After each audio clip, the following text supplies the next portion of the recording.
শাস্ত্র অনুযায়ী তুলসী মালা, তুলসী কণ্ঠী ধারণ করা এক গুরুত্বপূর্ণ আচার যা হিন্দু ধর্মে বিশেষ করে বৈষ্ণব ধর্মাবলম্বীদের মধ্যে প্রচলিত।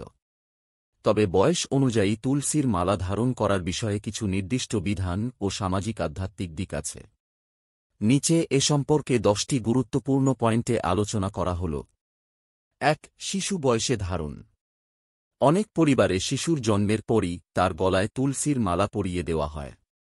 এটি শিশুকে পবিত্র রাখে এবং শাস্ত্রমতে শিশুর ওপর ঈশ্বরের কৃপা ও সুরক্ষা বর্ষিত হয়। 2. ব্রত গ্রহণের বয়সে। যখন একজন ব্যক্তি ব্রত, উদাহরণস্বরূপ বৈষ্ণব ব্রত বা ভগবৎ সাধনা গ্রহণ করে, তখন তাকে তুলসীর মালা ধারণ করতে বলা হয়। সাধারণত এটি 8 থেকে 12 বছর বয়সে উপনয়ন বা দীক্ষা গ্রহণের সময় শুরু হয়। 3. দীক্ষা নেওয়ার পর। গৌড়ীয় বৈষ্ণব, রামানুজি, মধ্বাচার্য ইত্যাদি বৈষ্ণব সম্প্রদায়ে দীক্ষা গ্রহণ করার সময় গুরু তুলসী মালা পরিয়ে দেন। এ সময় বয়সের সীমা না থাকলেও মানসিক ও আধ্যাত্মিক প্রস্তুতি জরুরি। 4. তুলসী মালা ধারণের আগে শুচিতা পালন। তুলসী দেবীকে অত্যন্ত পবিত্র মনে করা হয়। তাই শাস্ত্র মতে যখন একজন ব্যক্তি নিজে শুচি, পবিত্র জীবনযাপন করতে প্রস্তুত হন, তখনই মালা ধারণ করা উচিত। বয়স নয়, বরং এই প্রস্তুতিই মুখ্য। 5. প্রাপ্তবয়স্ক হওয়ার পরে নিজ সিদ্ধান্তে। অনেকে নিজের ইচ্ছায় ও ধর্মীয় অনুভূতি থেকে তরুণ বয়সে 15 থেকে 25 তুলসীর মালা ধারণ করেন। এই বয়সে নিজে ভালোমন্দ বোঝার ক্ষমতা গড়ে ওঠে, যা ধার্মিক প্রতিজ্ঞা পালনে সহায়ক। 6. বয়স নয়, বিশ্বাসী মুখ্য। শাস্ত্র অনুযায়ী বয়স কোনো বাধা নয়, বরং ব্যক্তি কতটা বিশ্বাসী, শুচি এবং ভগবদ্ভাবসম্পন্ন সেটিই মূল। এমনকি বৃদ্ধ বয়সেও কেউ যদি ঈশ্বর চিন্তায় মনোনিবেশ করেন, তিনিও মালা ধারণ করতে পারেন। 7. গৃহস্থ বনাম সন্ন্যাসী জীবন।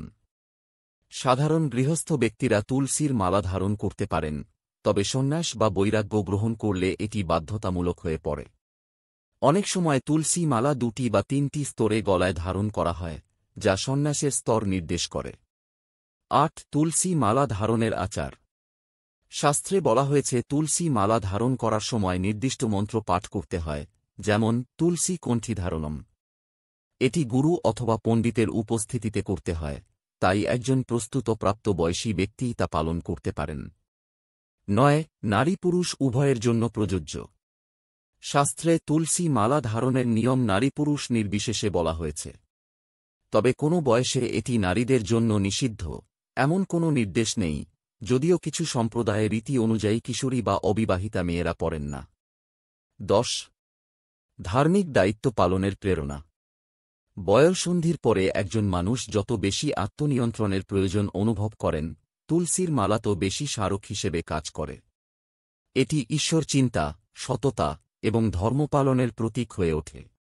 শাস্ত্রে বয়সকে তুলসী মালা ধারণের প্রধান শর্ত হিসেবে ধরা হয়নি, বরং ব্যক্তির শুচিতা, ভক্তি এবং ধর্মপালনের মানসিকতাই মুখ্য। তবে সাধারণভাবে দেখা যায়, কৈশোর বা দীক্ষা গ্রহণের পর বয়সে এটি শুরু করা শ্রেয় বলে বিবেচিত হয়।